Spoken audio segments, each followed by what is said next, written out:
सालों साल पहले एक बुढ़िया सूर्यदेव की भक्ति में पूरी तरह से लीन थी। वो हर रविवार को सुबह स्नान कर घर के आंगन को गोबर से अच्छी तरह लिपाई करके सूर्यदेव की पूजा करती थी। फिर सूर्यदेव के लिए व्रत रखकर शाम को उन्हें भोग लगाने के बाद भोजन करती थी।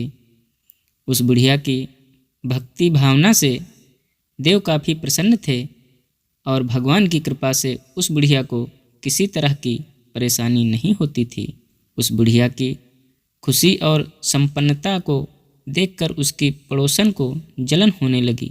वह बुढ़िया अपनी पड़ोसन के आंगन में बंधी गाय के गोबर से ही आंगन लीपा करती थी। पड़ोसन ने जलन के मारे उस गाय को आंगन की जगह घर के अंदर बांधना शुरू कर दिया। अब अगले रविवार को सुबह बुढ़िया को सूर्यदेव की पूजा करने के लिए घर गाय का गोबर नहीं मिला, जिस कारण से सूर्यदेव की पूजा नहीं कर पाई और पूरे दिन खुद भी भूखी रही। रात में सूर्यदेव उस बुढ़िया को सपने में आए और उससे पूजा ना करने और भोग ना लगाने का कारण पूछा। जवाब में बुढ़िया ने बताया, घर के आंगन को लीपने के लिए गोबर नहीं था, इसलिए पूजा नहीं कर पाई। पूजा नहीं की तो भोग भी नहीं चढ़ाया। बुढ़िया की बातें सुनकर सूर्यदेव उनसे कहते हैं कि मैं तुम्हारी भक्ति से प्रसन्न हूँ, इसलिए मैं तुम्हें एक गाय दे रहा हूँ। वो तुम्हारे घर को धन से भरे देगी। यह कहते ही सूर्यदेव उसके सपने में चले गए। अगली सुबह जब बुढ़िया की आंखें खुलती हैं तब वह देखती है कि उसके आंगन में एक सुंदर गाय और बछड़ा बंधा हुआ है। यह सब देखकर वह हैरान हो गई। उसे सपने की बात याद नहीं थी। इसे उसने सूर्यदेव की कृपा समझा और गाय को चारा देने लगी। बुढ़िया के आंगन में सुंदर गाय और बछड़े को देखकर पड़ोसन की जलन बढ़ गई। कुछ देर बाद जब बुढ़िया घर के अंदर जाती है तो गाय सोने का गोबर करती है। यह देखकर पड़ोसन चौंक जाती है और उस गोबर को उठाकर अपने घर ले आती है और अपने गाय के गोबर को उसके आंगन में रख देती है। यह सिलसिला कुछ दिनों तक चलता रहा और वो पड़ोसन धनवान हो गई। इधर बुढ़िया को किसी बात की खबर नहीं थी, क्योंकि वो सूर्यदेव की भक्ति में ही खोई रहती थी। उधर सूर्यदेव को उस महिला की हरकतों पर काफ़ी गुस्सा आता है। उनके गुस्से के कारण धूप काफ़ी बढ़ जाती है, जिस कारण बुढ़िया गाय और उसके बछड़े को घर के अंदर बांध देती है।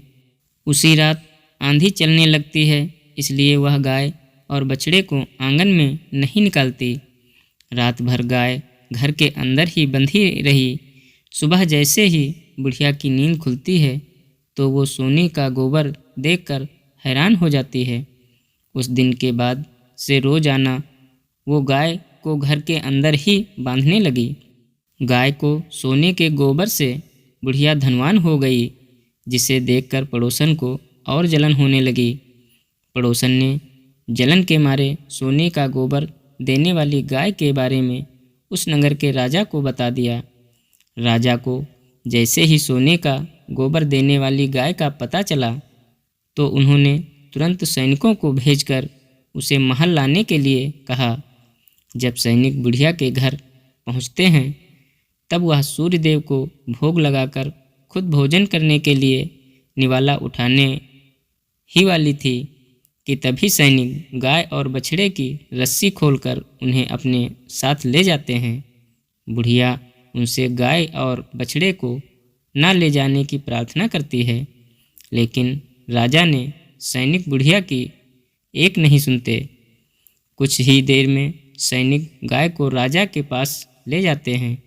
राजा गाय की सुंदरता को देखकर बहुत खुश होते हैं और उसे अपने ही पास रख लेते हैं। गाय व बछड़े के जाने के गम में बुढ़िया बिना खाए पिए पूरे दिन सूर्यदेव से गाय और बछड़े को लौटाने की प्रार्थना करती है। इधर दूसरे दिन सुबह राजा सोने का गोबर देखकर हैरान हो जाता है। उधर बुढ़िया भूखी प्यासी सूर्यदेव की प्रार्थना में लगी रहती है।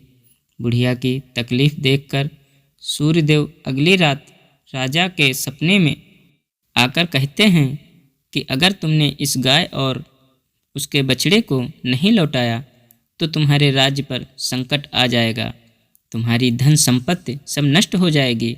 सूर्यदेव की बातें सुनकर राजा की नींद टूट जाती है।